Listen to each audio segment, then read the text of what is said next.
What's up, guys? So we had Birmingham, Alabama, and Chase Sexton. He came to race. That week off did him wonders. So they're finally looking at a tough block solution, but they're trying to make too much out of it. I'm going to get into that. And I'm going to touch on the Deegan arrest and how absolutely silly it is, but this is what happens when you're that famous. If you want to try Nano-Extreme, this is a pain cream using some really good supplements. I've never had a pain cream work this good, but if you want to try it, click the link in the description, go over to Nano-Extreme, and they will send you out a sample. And then when you're ready to buy it, because I promise you, after you use it, you'll be like, oh my gosh, it's so good. Just head over to Nano-Extreme, use code COOKSY for free shipping. If you need some more content, head over and subscribe to the Coach Rob YouTube channel. He's got a plethora of physical fitness and how to train, everything you need to know about building a stronger, better version of yourself. Coach has over there. And he's got interviews with Ryan Hughes, Jeremy Martin, Big E, Connor Fields, Daniel Blair. Check out Coach Rob on YouTube. You need people like me so you can point your fucking fingers and say, that's the bad guy. What a difference a day makes. So on Friday, a lot of you guys were like, oh, this is Cooper Webb's. It's a Cooper Webb show from here on out. Chase will just make mistakes. It's over. Stick a fork in him. Crown, Cooper Webb. This is why we have the races, because anything can and will happen in Supercross. There's so many variables. To say anything is a lock until it's actually locked is just not a good bet. Heading into this race, Cooper had all the momentum. 15-point lead, and with 8 rounds left, Chase having those disastrous 4 rounds, it looked like it was going to turn into a runaway with Cooper Webb. Not so fast. Not when you have that kind of speed. When you got the merchant of speed out there and Chase Sexton, he can drop it down at any time. He has an advantage on everyone on the field. With Jet not out there, he's the only guy that can go to that next level of speed. Yeah, when he does, he puts himself at risk, but last night, he did a really good job at managing the risk and keeping it within his limits. The third race, and his ego absolutely told him, I want to go past Cooper Webb and win this and go 1-1-1. But there was zero benefit. What it tells me is Chase learned. He's not going to make the same mistake twice, at least within a few weeks.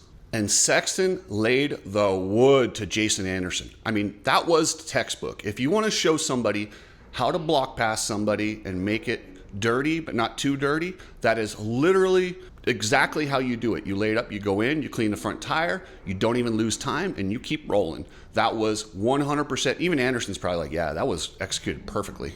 I'm sure he didn't appreciate it, and I'm sure he will take another shot at Chase if he gets it.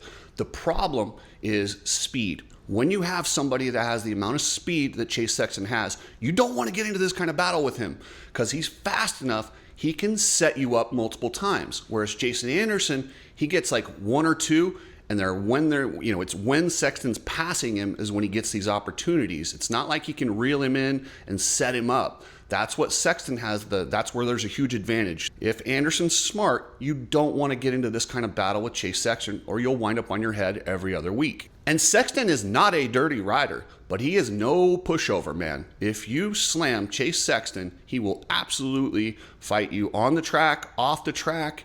He is nobody's bitch. And I mean, honestly, he's a big dude. He looks more like a UFC fighter when his shirt's off than like a typical motocrosser. He's not a guy you want to pick a fight with. He's somebody that can absolutely handle himself. But the thing about Chase is he will ride you clean if you ride him clean. You ride him dirty, and he will put you on your ass. I know Anderson doesn't want to hear this, but if I was in Anderson's corner, I'd be like, you know what? Leave Chase alone. You don't want to go there. He's a guy that will take it wherever it needs to go. Let's just shut this down right now. So Cooper Webb, that first moto was disastrous. It's strange when they do these triple crowns because Cooper Webb usually comes out in his heat races in the regular format, struggles, then he gets it together and wins the main event. The problem with triple crowns is when you struggle in that first one, it's not a heat race, it's a full main event, and it puts him behind the 8 ball. He got incredibly lucky when Chase Sexton gifted him Arlington, but he had that same pattern there. Bad first moto, good second 2 motos. Same thing here. Bad first moto, good second and third moto. Cooper Webb on these triple crowns has to figure out a way to come out of that first main and not make a mistake or bring up the intensity closer to what it is towards the end of the evening. I don't think he can get out of that. It feels like a heat race. It doesn't quite matter. I think his body's like, oh no, like he just hasn't, it's hard for him to make that switch to instant race mode. Because I don't think Cooper's the type of guy that's going to go out in a heat race and risk it. He doesn't take unnecessary risk. The problem is it's a main event. You need to risk. Cooper Webb got into it with Jason Anderson also. He came in there and it was not bad. But at this point, Anderson's having a rough night, and it was just one of those things where it was aggressive. It wasn't anything over the line. There's no need for payback. In fact, I would say Anderson probably shouldn't have wrecked. He just tucked the front end. It happens. But I'll tell you what, Webb and Sexton are playing with fire, battling for a championship, and then messing with a guy like Jason Anderson, who's not exactly going to let bygones be bygones. He will take the opportunity to even the score, and even if it takes him out of his race, that's just what he does. So they're finally experimenting with some new tough blocks.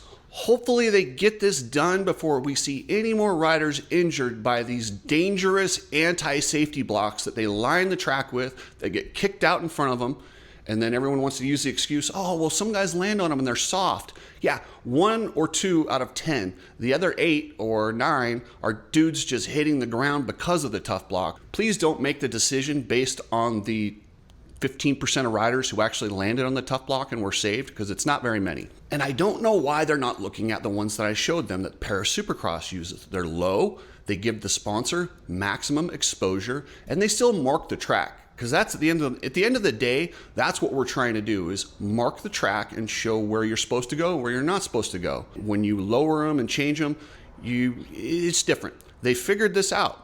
You arch them. There's about 3 inches of padding underneath these tough blocks. They're using them MXGP also. They're really reasonably priced. For $2,000, you can buy 28 of them. They flatten down so you could reduce the amount of trucks that you haul these things around the country in. They will save you money. And they go out there with these tough blocks looking at it like it's this big science project. In reality, it's like getting the word cat thrown to you in a spelling bee. It's really easy. You just have to say it. Okay, here, let's just put these smaller tough blocks out there. They work. The problem's already been solved. They're just trying to reinvent their own way to do it. And I'm all for researching ways to do it, but get rid of the ones they have right now before someone else gets hurt this season. And while I'm complaining about things, let's talk about Ricky Carmichael. Can somebody please let him know that the proper way to say that ruts are developing or the turn became rutted? It didn't become ruddy. Children say ruddy. It's technically still a word, but regular adults say the corner was rutted. The jump got rutted. And I know that's a little bit nitpicky, but that's just one of the things that tells me Ricky Carmichael does not rewatch his broadcasts. If he rewatched them and studied them, he would actually try and fix little things like this. He reminds me of like a Teddy Ruxpin. You know how you pull the thing and it says like 3 statements? I love you. I need a hug. Ricky says, remember what we talked about? Or keep an eye on? Or to your point, in my opinion. I hate it for that guy. Like literally, he's just like one of those things. You pull the string and you get one of those statements, and you don't even know which one you're going to get because he randomly just spits them out. I hate it for Ricky Carmichael that he's actually an announcer. Check out Ride Strapped. Goggles, glasses, shirts, just a really cool company. I appreciate those guys. Head over to ridestrap.com and get yourself a shirt, goggles, or glasses. Precision Transport. If you're shipping anything, use pretransport.com, a family-owned business that really takes pride in getting you tracking numbers, reasonable pricing. They're just good people. So hit up Pre-Transport and let the Madden family take care of you. Justin Starling was out there in his Alias MX gear last night, looking good. If you want some of that Alias gear, go to aliasmx.com and order up your set of high-quality Alias gear. Malcolm Stewart, this is the best he's looked since Tampa. I know he didn't win, but he was riding his ass off. He looked really good out there. He looked like a guy that could win. And he had that nasty crash. So Justin Hill ate it, and his bike came over and Malcolm was just a victim there. He did nothing wrong. He just hit the bike. That was just an incident. That's one of those things where you sometimes got to get lucky. This dude is so tough. The hit he took probably would have broken a lot of guys' hip or femur, but Malcolm's he's built like Weston Pike. They both can just take more abuse than I've seen normal humans take. It's crazy. But for him to go out there on a leg that was clearly hurting, by the way, I told the guys at Nano they should send him some Nano-Xtreme because he's going to need it all week because those leg and hip injuries, they don't go away very quickly. So he's going to need some Nano-Xtreme this week. And if Malcolm can keep riding like this, he's going to have a ride next year somewhere. I think he'd look really good on that Triumph. Maybe the Ducati? Why aren't they talking about him for those rides? Because I don't know that Husqvarna is going to be around anymore. I don't know what they're still going to, like, that's still unknown with the new, the new owners or the new funding on what the race program is going to look like for next year. That still could change in a heartbeat. If that team's still there, I would love to see him re-sign with Husqvarna because he's finally finding his groove. But if not, I think he'd make a good fit at Triumph or Ducati. Speaking of injuries and riding through them, Ken Roczen did what Ken Roczen does. When he's hurt, oh, we all know about it. We all know about it. He's very dramatic.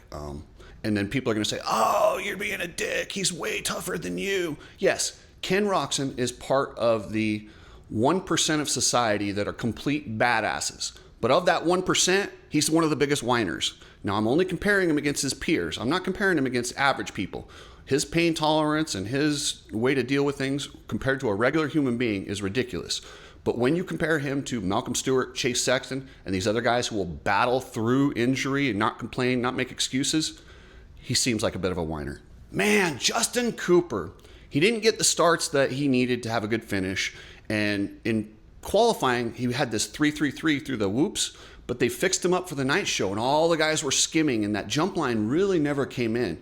I mean, you're talking about a guy that got second last week or 2 weeks ago. He was 18th fastest in split 2, which I believe was the split that had the whoops in it. 18th fastest. How can you get on the podium when you're 18th fastest in one section, in a very important section, the whoops? If he can ever figure this out, this dude will be battling for wins and podiums every single weekend. If he can't, it's going to kind of look like it did, where he's there on weeks where the whoops break down or he can get a good jump line. And if not, he's battling for 5th to 10th. Poor Jason Anderson, man. So he gets cleaned out by Sexton. Then he gets taken down by Webb. Then in the third one, he hits a tough block and goes on his head. Oh, man. This is a night Anderson probably wants to forget. I don't even know what to say. I wouldn't even give him any advice. I would just be like, you know what? Forget it. Let's go on to, we got Seattle next week. Just pretend like Birmingham didn't even happen. Just move on. But I would be very, very careful around Anderson. If I'm Webb, Sexton, or anyone out there, when he gets frustrated like this and has a bad night like this, he is looking to send payback to somebody. So somebody's going to get it really bad. I don't know exactly who that's going to be, but I would be very, very careful going on the outside of Jason Anderson, at least for the next couple rounds. Now to Haiden Deegan and his mugshot. I think it's ridiculous that this thing's going viral. The poor guy. I should say the poor guy, but I mean, he got arrested for probably the coolest thing you can get arrested for, street racing. Now, had he hit somebody or hurt somebody, I know it's a very serious offense and we can't have him doing that. But at the same time, like, he didn't do anything major. I'm actually like, come on, the kid's, he's young, he's got a fast car. I get it. I absolutely get it. And I'm going to cut him a complete pass. And I hope he can find it in him to laugh at the mugshot. Because one thing about mugshots is they're embarrassing. They're meant to be embarrassing. And when you're famous, that thing's going to stick around for a long time. And anytime anyone wants to take a shot at Haiden Deegan, they're going to pull up the mugshot and do something dirty. So I would just tell Haiden Deegan, laugh it off. He should probably make his own shirt with the mugshot, because if you can laugh at yourself, other people can't make fun of you. So that's my advice to Haiden Deegan on this one. Not that he ever cares or wants it. Pretty sure I'm blocked. Anyway, thank you, members. I appreciate everything. The subscriptions to this channel are going through the roof. We got about a week left before we give away the Cooper Webb Red Bull helmet. That will be a member. I'm going to randomly pick a member. We got about 200 of you guys now. One of you 200, you got a 1 in 200 chance to win the Cooper Webb Red Bull helmet.